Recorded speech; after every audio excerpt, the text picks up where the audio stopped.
फ़िरोज़ ख़ान ने अपने ऊपर लगे हुए इल्ज़ामात को नेगलेक्ट कर दिया। यही जानने के लिए आज ड्रामे शामे पर हम एक वीडियो बनाने जा रहे हैं। लेकिन उससे पहले अगर चैनल पर नए हैं तो चैनल को ज़रूर सब्सक्राइब कर लीजिएगा, साथ में लगे बेल आइकन को भी ज़रूर प्रेस कर दीजिएगा।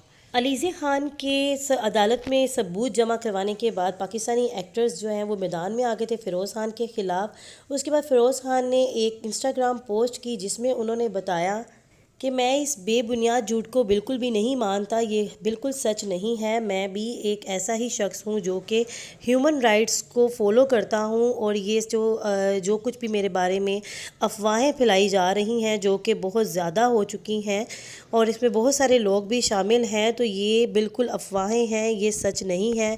मैं नहीं मानता मेरे ख़िलाफ़ जो सबूत जमा करवाए गए थे।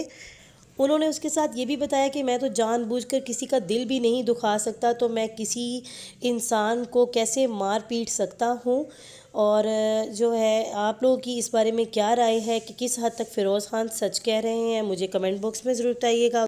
आपको क्या लगता है कि कहानी का सिर्फ एक रुख देखा जा रहा है, कहीं ये तो नहीं कि अलीज़े सुल्तान जो है वो फ़ीमेल औरत होने के नाते लोगों की सिंपथीज़ हासिल कर रही हैं और फ़िरोज़ ख़ान को मर्द होने के नाते बिल्कुल भी क्लैरिफिकेशन का मौका नहीं दिया जा रहा, या फिर सच में फ़िरोज़ ख़ान एक सख्त दिल और एक पुरतशद्दुद इंसान है जिन्होंने अपनी वाइफ के साथ ये सलूक किया है।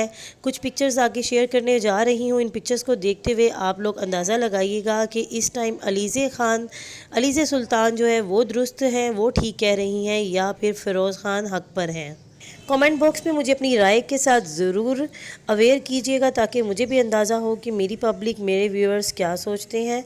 उतनी देर के लिए किसी अगली वीडियो के लिए इंतज़ार करिए। अल्लाह हाफ़िज़। चैनल को ज़रूर सब्सक्राइब कर लीजिएगा और बेल आइकन को भी लाजमी प्रेस कर दीजिएगा। अल्लाह हाफ़िज़।